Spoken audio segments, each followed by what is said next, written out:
बिस्मिल्लाहिर्रहमानिर्रहीम। अस्सलाम वालेकुम स्टूडेंट्स, कैसे हैं आप लोग।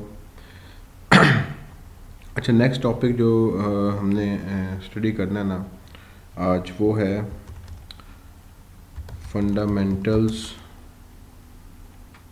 Fundamental features and concepts in human rights. जैसे हमने कि सोशियोलॉजी में आप लोगों ने करेक्टरिस्टिक्स या फीचर्स ऑफ कल्चर पढ़े होंगे, इसी तरह इसको करेक्टरिस्टिक्स कह लें या फंडामेंटल फीचर्स कह लें जो कि ह्यूमन राइट्स में होते हैं। उसमें सबसे पहले आता है यूनिवर्सैलिटी।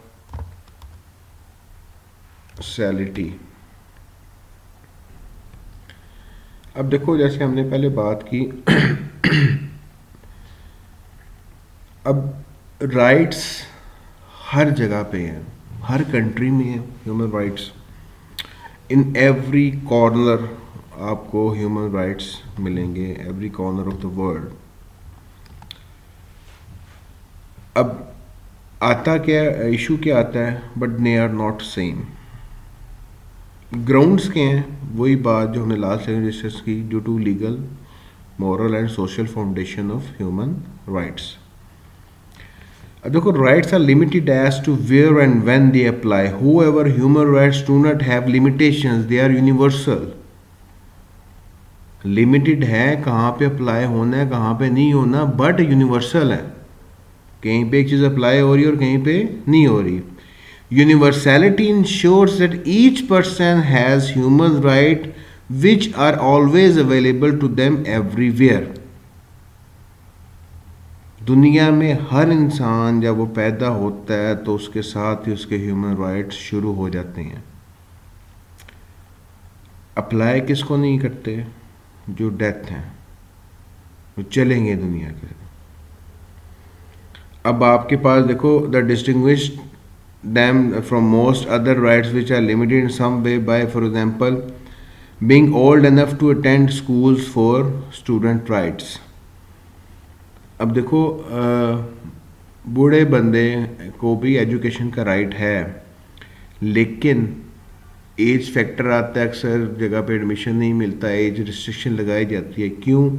क्योंकि वो पढ़ नहीं सकते, उनका एज इस तरह की होगी कि वो कंटिन्यू नहीं कर सकेंगे।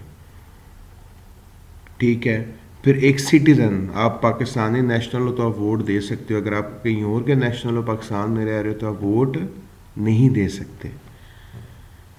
राइट है हर जगह है, बट चेंज है due to the legal moral and social foundation of human rights.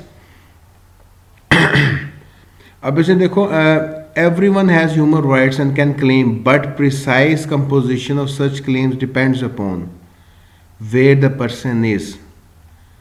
अब चीज़ें क्या डिपेंड करती हैं, जो आपके कह लो कि आप अपने राइट एक्सरसाइज कर सकते हो कि नहीं कर सकते। उसमें सब चीज़ पहले क्या है, वेयर द पर्सन इज, कि वो किस जगह रह रहा है, वहाँ पे वो राइट एक्सरसाइज कर सकता है कि नहीं कर सकता।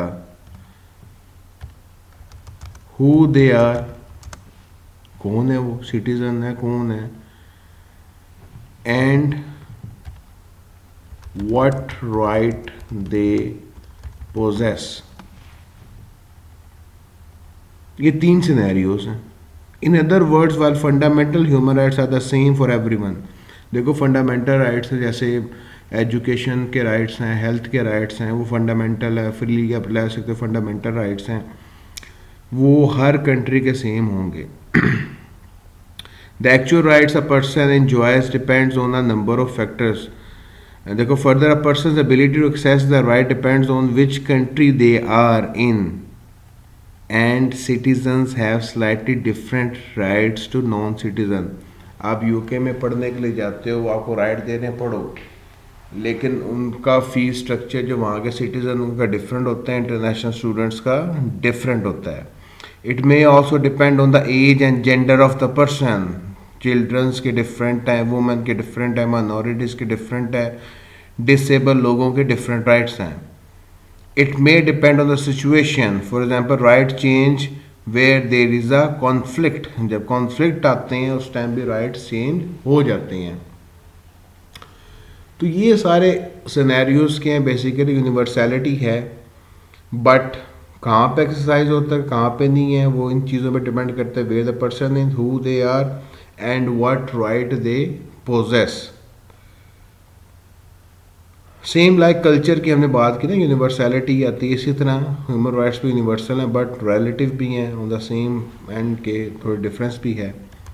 सेकंड है इनहेरेंट। अब देखो इनहेरेंट क्या है, बाय बर्थ। जैसे एक मुस्लिम फैमिली में बच्चा पैदा हुआ ना, ऑटोमेटिकली वो मुसलमान कंसिडर हुआ, क्रिश्चियन फैमिली में हुआ क्रिश्चियन कंसिडर हुआ, यानी कल्चर उसको जो मिला वो क्या है, बाय बर्थ उसको मिल गया। लेकिन इसी तरह जैसे बॉर्न बच्चा पैदा हो रहा है उसको उसी टाइम क्या हुए, उसके राइट्स मिल गए हैं, यानी उसका राइट है कि माँ बाप उसकी टेक केयर करें, उसका राइट है कि उसको प्रॉपर फूड मिले, उसका राइट है कि उसको एजुकेशन के लिए फैसिलिटेट किया जाए, उसका राइट है कि उसको हेल्दी इन्वायरमेंट दी जाए। देखिए human rights are special because they come into effect when a person is born. Individuals do not need to earn human rights unlike university students और ड्राइवर। अब देखो यूनिवर्सिटी स्टूडेंट का राइट लेने के लिए एज अ स्टूडेंट आपको admission लेना पड़ेगा, ड्राइवर बनने के लिए आपको लाइसेंस लेना पड़ेगा, who both need to pass exams to earn their entitles. Human rights are gained mainly by being born human. Human rights आपको कब मिल जाएंगे, जब आप एज अ ह्यूमन बोर्न हो गए हो। In other words human rights are inherent to people with और no other qualification necessary. आपको सिर्फ पैदा होना है, कोई क्वालिफिकेशन नहीं चाहिए। It is not necessary for people to know they have human rights to possess them. These rights exist even if a person is unaware their rights have been violated. अगर कई लोगों को नहीं पता तो उनकी गलती है कि उनके राइट्स वायलेट हो रहे हैं लेकिन पोजेस करते हैं। क्लियर हुई है बात। नेक्स्ट हमारे पास आ रहा है इनएलिनेबल।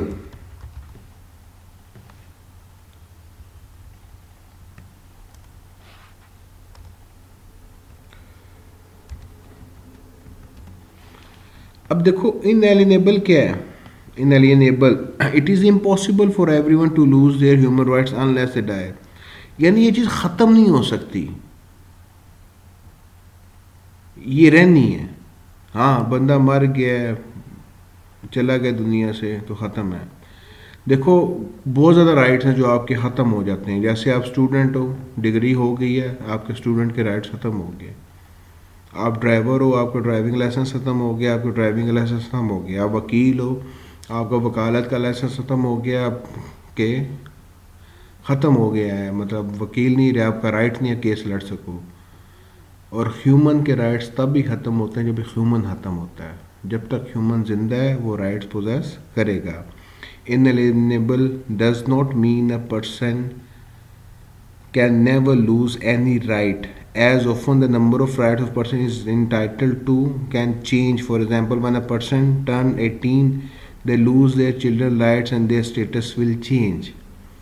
देखो एज की वजह से भी क्या है, देखो 18 साल तक आप रहते हो तो आपको चिल्ड्रन राइट है। देखो जिस तरह पाकिस्तान में तो नहीं, इंटरनेशनल कंट्रीज में ना गवर्नमेंट पैसे देती है, चिल्ड्रन के पैसे मिलते हैं, बेनिफिट्स मिलते हैं।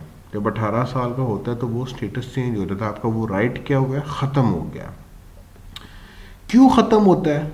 Due to legal foundation of human rights, law है ये।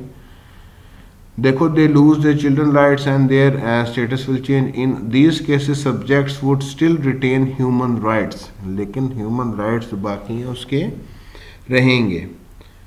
क्लियर हुई है बात। अगली चीज है डिग्निटी। अब देखोगे one of the most main objective human rights is to ensure people can live with dignity, इज्जत से, अच्छे तरीके से अच्छी लाइफ गुजार सकते हैं। यानी they are respected, treated well and have a sense of worth. देखो आप किसी भी इंसान को ये नहीं कह सकते बर्थफुल नहीं है, ना उसको ये जता कहना कि तुम किसी काम के नहीं हो। उनका राइट है कि उनको एक सेंस ऑफ वर्थ दी जाए, रिस्पेक्ट किया जाए, अच्छे तरीके से ट्रीट किया जाए। हम अमूमन हमारी सोसाइटी में जो गरीब लोग हैं या जो लो क्लास के लोग हैं उनको तो ऐसे ट्रीट करते हैं जैसे कि वो जस्ट लाइक एनिमल्स, जबकि हमें ह्यूमन राइट्स की ये वायलेशन है, आप उनको ऐसे ट्रीट नहीं कर सकते। देखो, if a person has a human rights they can lead a life of dignity. If a person rights are taken away they are not treated with dignity. देखो, human rights are designed to support and sustain the dignity of individual including their self confidence, sense of worth and their ability to use their skills. Dignity means that human feel respected and worthy. Clear हुई है बात? Next है हमारे पास equality. अब देखो, आप equality की बात करते हो जो कि हमारे इधर डिबेट भी रहती है, सब equal, human right exist ensure equality, reality है। ह्यूमन राइट्स की एग्जिस्टेंस का मकसद क्या है कि इक्वालिटी दी जाए। Indeed this concept is featured in all human rights document, emphasize the equal enjoyment of rights without discrimination. The first article of United Nations declaration of human rights states that all beings are born free and equal in dignity and right। यानी जितने भी लोग पैदा हुए हैं वो free और equal हैं with respect to dignity and right. Now compare this to the opening of the United Declaration of Independence, which is stated in 1776. We hold these truths to be self-evident that all men are created equal। ठीक है, इसी तरह एक और जगह कहा गया men are born and remain free and equal in rights। तो यानी हर एक का इक्वल राइट है। देखो, ह्यूमन की बात हो रही है। अब आप ये कहो कि जी जो प्राइम मिनिस्टर को प्रिविलेज मिला वो हमें क्यों नहीं मिल रहा, वो भी ह्यूमन है, हम ह्यूमन है। लेकिन उसने क्या किया हुआ, एक स्टेटस लिया हुआ है, उस स्टेटस के राइट्स उसको मिल रहे हैं। एक डॉक्टर है, वो भी ह्यूमन है, वो पेशेंट चेक कर रहा है, तो हम क्यों नहीं कर सकते? वो डॉक्टर का एक स्टेटस है, वो डॉक्टर के राइट है। हम लोग doctor, prime minister, army person, police officer, उन सबको साइड पे करके सिर्फ ह्यूमंस की बात कर रहे हैं। We are talking about humans. Clear है? देखो, परेशान नहीं होना, खुश रहना है, जिंदगी बहुत अच्छी है, 4 दिन की जिंदगी एंजॉय करो, पर साथ साथ पढ़ो भी। अब देखो, अब फॉर एग्जांपल हायर एजुकेशन है, राइट है, सब लेना चाहते हैं, लेकिन उसकी सर्टेन रिक्वायरमेंट है कि आपने टेस्ट पास करना है, आपने पहले एफएससी की हो, आपको लैंग्वेज का नॉलेज होना चाहिए। अब इसकी सबके पास इक्वल एक्सेस है। यानी फॉर एग्जाम्पल एक बंदा कहता है जी मैं पढ़ा नहीं हूँ तो मुझे भी राइट है मैं भी यूनिवर्सिटी में लूँ। अगर यूनिवर्सिटी में एडमिशन लेना तो आप नंबर लो, अच्छे नंबर अच्छे लो, मेरिट पे आ जाओ। एक क्राइटेरिया बन गया है, उस क्राइटेरिया को सारे एक्सरसाइज कर सकते हैं, लेकिन एडमिशन का उसी का राइट होगा जो उस क्राइटेरिया को पास करेगा। क्लियर?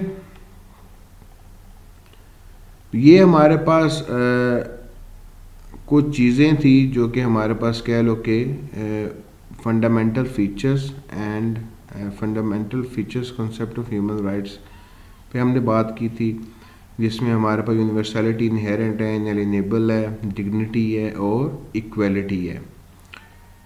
आई होप कि इसमें सारी चीज़ें आपको क्लियर हो गई होंगी। तो यहाँ पे मैं ये लेक्चर क्लोज़ कर रहा हूँ। अपना ख्याल रखिएगा। अल्लाह हाफिज़।